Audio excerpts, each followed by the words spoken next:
আসসালামু আলাইকুম। কেমন আছেন আপনারা সবাই? আজকে আরেকটা ছোট্ট কাজ নিয়ে হাজির হয়েছি। তো আজকে অনেকদিন ধরেই আসলে ভাবছিলাম যে একটা 3D সেলাই করব, 3D ফুল করে এমব্রয়ডারি করব, কিন্তু করা হয়ে উঠছিল না। তো হুট করে একদিন একটা ছোট্ট মাস্কের মধ্যে ছোট বোন অনেক আবদার করতেছিল, তো ভাবলাম করে নেই এবং আপনাদের সাথেও শেয়ার করি। তো এখানে আমি শুধুমাত্র একটাই আসলে 3D ফুল সেলাই করব। তো এটা খুবই সিম্পল সেলাইটা, তবে সেলাইটা করার সময় অনেক বেশি মনোযোগী হতে হবে। আর আপনার সুইটার ভেতর দিয়ে সুতোটাকে একটু পেঁচিয়ে বারবার সুইয়ের মধ্যে দিতে হবে। তো এই প্যাচটা আসলে আমাদেরকে খেয়াল করে দিতে হবে, একই দিক থেকে প্যাচটা দিতে হবে। যদি আমরা বিভিন্ন দিক থেকে দেই তাহলে কিন্তু ফুলটা নষ্ট হয়ে যাওয়ার সম্ভাবনা থাকে। তো এই তো আপনারা দেখতে পাইলেন আমি সুইটার মধ্যে কয়েকটা প্যাচ দিয়ে সেটাকে টেনে এখন সেট করে নিচ্ছি আমি যেভাবে চাচ্ছি। তো এইভাবেই আমি আরও কয়েকটা পাপড়ি করে নিব। এই সেলাইটা আসলে দেখতে খুবই সুন্দর লাগে, কিন্তু সব কিছুতে এই সেলাইটা আসলে করা যায় না, কারণ এটা ধোয়ার সময় বিগড়িয়ে যেতে পারে, তখন এই কাজটাকে ঠিক করাটা মুশকিল হয়ে পড়ে। তাছাড়া আয়রন করার সময়ও ঝামেলা হয়।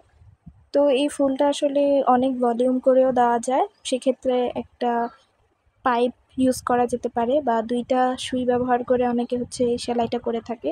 এতে করে ফুলের পাপড়িগুলোর ভলিউম অনেকটা বেড়ে যায়। তো আমি অত বেশি ভলিউম করতে চাচ্ছিলাম না, যেহেতু ছোট্ট একটা মাস্কের মধ্যে করছি।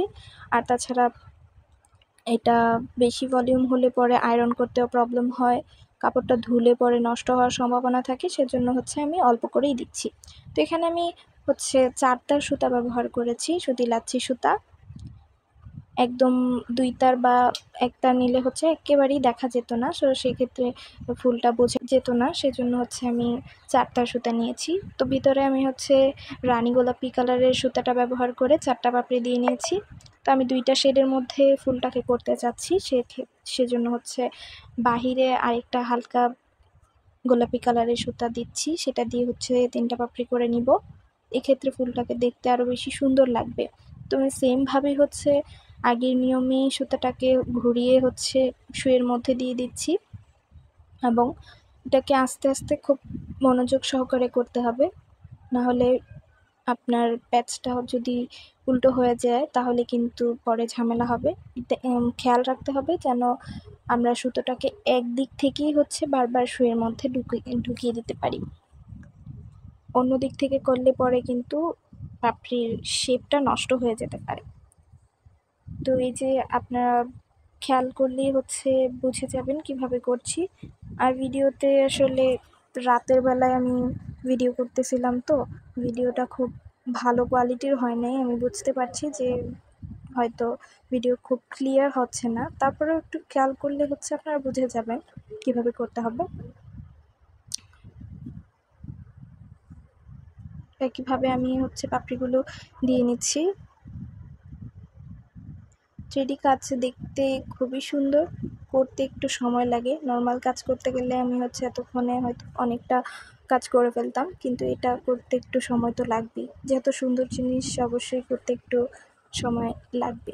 কিন্তু কাজটা আপনারা শেষে বুঝতে পারবেন, খুব সুন্দরভাবে একদম ফুল মনে হয় জীবন্ত হয়ে ফুটে আছে, এত সুন্দর লাগে আর কি।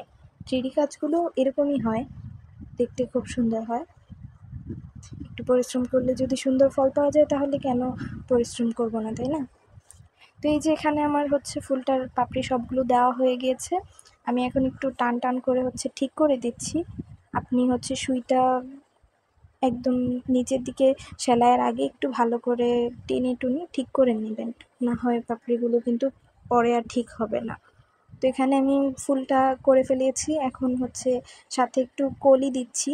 তো কলির মধ্যে আবার আমি নর্মাল সেলাইয়ের মতো সুতাটাকে ঘুরিয়ে ঘুরিয়ে সুইয়ের মধ্যে দিয়ে অনেকবার ওটা দিয়ে করে নিয়েছি। তো এখন আমি ডালগুলোতে সেলাই করে নিচ্ছি জলপাই কালারের সুতা নিয়ে। তো এখানে 2 তার সুতা ব্যবহার করেছি। এখানে পাতা, ছোট ছোট পাতাগুলো ভরাট করার জন্য ফিশবন স্টিচ ব্যবহার করছি। আপনারা চাইলে নর্মাল যে কোনো সেলাই দিয়েই করা যায়, আসলে ছোট ছোট পাতা তো ওরকম বোঝা যাবে না। তো এইভাবে করেই আমি হচ্ছে চারপাশে অনেকগুলো ডাল দিয়েছি, সেগুলোর মধ্যে হচ্ছে পাতাগুলোকে ডালগুলোকে সেলাই করে নিচ্ছি। ডালগুলো হচ্ছে ডাল 4 সেলাই দিয়ে করেছি, আর পাতাগুলোতে ফিশবোন স্টিচ দিয়েছি। এভাবে করে সবগুলো করে নিয়েছি। এখন আমি হচ্ছে কিছু রেনু দিব এখানে। তো ছোট ছোট করে হচ্ছে আপনার নটটাই সেলাই দিয়ে অনেকগুলো রেনু দিয়ে নিচ্ছি। এই রেনুগুলো আসলে যে কোনো কাজের সৌন্দর্য অনেক বেশি বাড়িয়ে দেয়, সেজন্য যে কোনো কাজে আসলে খুব সুন্দরভাবে ফুটিয়ে তোলে এগুলো। এই জন্য সব জায়গায় আমার একটু না একটু রেনু দিতেই হয়। আর এইরকম একটা ফুল 2টা ফুলের কাছে তো অবশ্যই রেনু দেওয়া উচিত, এতে কাজটা খুব বেশি ফুটে ওঠে। আপনারা লাস্ট লুকটা দেখলেই আসলে বুঝতে পারবেন। তো এখানে আমি 3 বার করে হচ্ছে সুতাটা পেঁচিয়ে নটায় দিয়ে নিচ্ছি। আপনারা হচ্ছে যত বড় করতে চান রেনুগুলোকে, আপনারা ততবার হচ্ছে সেলাইটার মধ্যে মানে সুইটার মধ্যে ততবার সুতোটাকে পেঁচিয়ে নেবেন। তো আমি এখানে 3 বার পেঁচিয়ে দিয়েছি, কারণ আমি খুব একটা বেশি বড় করতে চাচ্ছি না রেনুটা। তো এই তো আমার কাজটা শেষ হয়ে গিয়েছে। আপনারা দেখতে পাচ্ছেন যে লাস্ট লুকটা কত সুন্দর আসছে মাশাআল্লাহ। আশা করছি আপনাদের ভালো লেগেছে। অবশ্যই ভালো লেগে থাকলে চ্যানেলটা সাবস্ক্রাইব করবেন এবং পাশে থাকা বেল আইকনটিতে ক্লিক করে দেবেন। আজকের জন্য এখানেই বিদায় নিচ্ছি। আল্লাহ হাফেজ।